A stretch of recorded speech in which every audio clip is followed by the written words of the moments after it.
فاطمی خلافت 10ویں اور 12ویں صدی کی ایک اسماعیلی شیعہ خلافت تھی جو کہ مشرق میں بحر احمر سے لے کر مغرب میں بحر اوقیانوس تک شمالی افریقہ کے ایک بہت بڑے علاقے پر پھیلی ہوئی تھی۔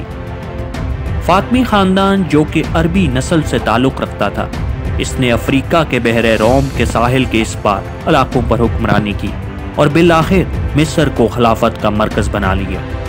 اپنے عروج پر خلافت میں مصر کے علاوہ مغرب ریجن، سودان، تیونس اور حجاز کے مختلف علاقے شامل تھے۔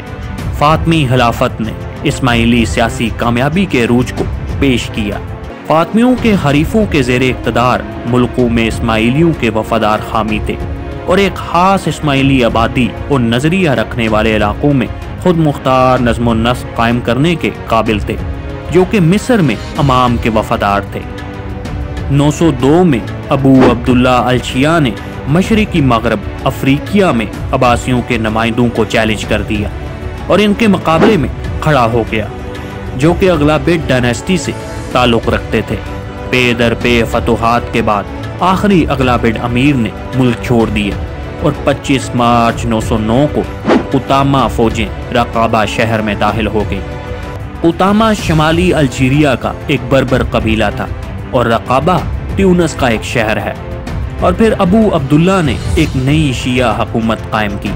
اس کے بعد وہ اپنی فوج کے ہمراہ مغرب کی طرف چل پڑا، جہاں اس نے 15 جنوری 910 کو رقابہ شہر فتح کیا اور وہاں اس نے اپنے آپ کو المہدی باللہ کے باقاعدہ نام کے ساتھ خلیفہ کے طور پر سب کو باور کروا دیا اور اپنے بیٹے اور وارث کو القائم کے باقاعدہ نام کے ساتھ پیش کیا۔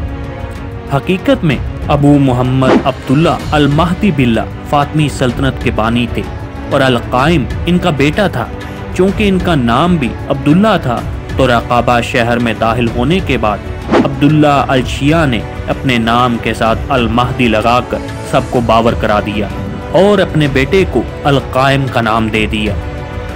لیکن جلد ہی ابو عبداللہ الشیعہ کو المہدی نے بے نقاب کر دیا، جو کہ قطامہ میں بغاوت کا باعث بنا۔ اس نئی حکومت نے افریقیہ میں اپنی موجودگی کو محض عارضی سمجھا، کیونکہ ان کا اصل نشانہ اپنے عباسی حریفوں کا دارالحکومت بغداد تھا۔ اس انقلاب کو مشرق کی طرف لے جانے کے عزائم کو 914 سے 915 اور پھر 919 سے 921 میں القائم کے زیر اقتدار مصر کے 2 یکے بعد دیگرے حملوں کی ناکامی کے بعد ملتوی کرنا پڑا۔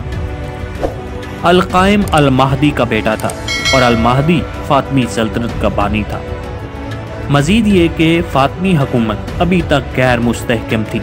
مقامی آبادی زیادہ تر سنیزم اور مختلف خارجی فرقوں جیسے عقائد کی پیروکار تھی، اور یہی وجہ تھی کہ افریقیہ میں فاطمیوں کی طاقت کا اڈا بہت تھوڑے پیمانے پر تھا۔ مورخ ہیزہام کے مطابق فاطمی سلطنت کی ابتدائی حیثیت صرف اتنی تھی کہ مشرق اور مغرب ریجن میں قطامہ اور سنجا بربرز کا تسلط تھا۔ 916 سے 921 میں المہدی نے بحر روم کے ساحل پر المہدیہ قلعہ نما شہر تعمیر کیا۔ فاطمیوں کو اغلابیڈز کا صوبہ سسلی وراثت میں ملا، جو کہ اغلابیڈز نے 827 میں بازنطینی سلطنت سے فتح کیا تھا۔ لیکن یہ عمل ابھی بھی نامکمل تھا۔ بازنطینی ابھی بھی سسلی کے شمال مشرق کے ساتھ ساتھ اٹلی کے جنوب میں کچھ علاقوں پر قابض تھے، اور اسلامی دنیا کے روایتی دشمنوں کے خلاف جاری محاذ آرائی نے فاطمیوں کو پروپاگنڈا کرنے کا ایک بہترین موقع فراہم کیا، اور جہاں جغرافیائی لحاظ سے انہیں بہت فائدہ تھا۔ لیکن سسلی خود ہی تکلیف دہ ثابت ہوا اور ابن قرہب کی حکومت کے تحت بغاوت نے جنم لیا، اور جس کے بعد فاطمی سلطنت کا یہاں اختیار اور مضبوط ہو گیا۔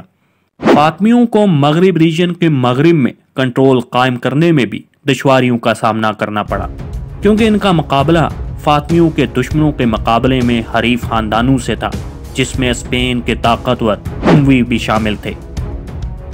تیارت، جو کہ وسطی الجیریا کا ایک بڑا شہر ہے، مختصر طور پر 909 میں ابو عبداللہ الشیعہ نے اس پر قبضہ کر لیا تھا۔